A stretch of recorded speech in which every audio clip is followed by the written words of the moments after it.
Hey guys, how's it going? So today we're going to be talking about how to wholesale real estate within HOA. So when I started wholesaling real estate, I actually missed on so many opportunities because I thought you can't really wholesale within the HOA. Oh boy, I was wrong. You can definitely wholesale a property in the HOA, but you have to be careful about certain things. Most of the time, HOA has their own rules. I'll give you an example of rules that HOA might have. Only an individual can own a property in the HOA.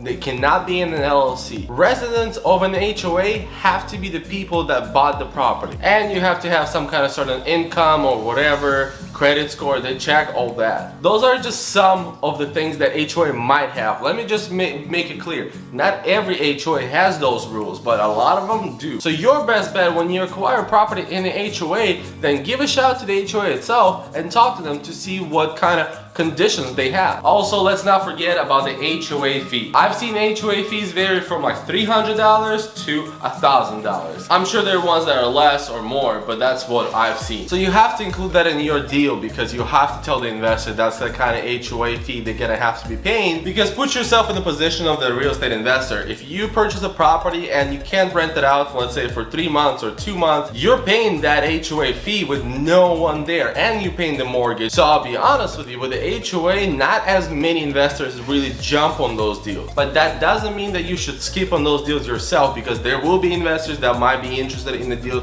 especially if it's a good deal. Well, let me clarify it, especially if it's a fix and flip deal instead of being a buy and hold deal. Because on average, the investor that fixes and flips, they own the property for about 4 to 5 months, so they're not gonna really have to deal with that HOA fee that much. And I'll finish this video with a little story. I actually had a condo that was in an HOA that was gonna work out as a deal. I had the purchase and sale agreement with the seller, I had an assignment contract with the buyer.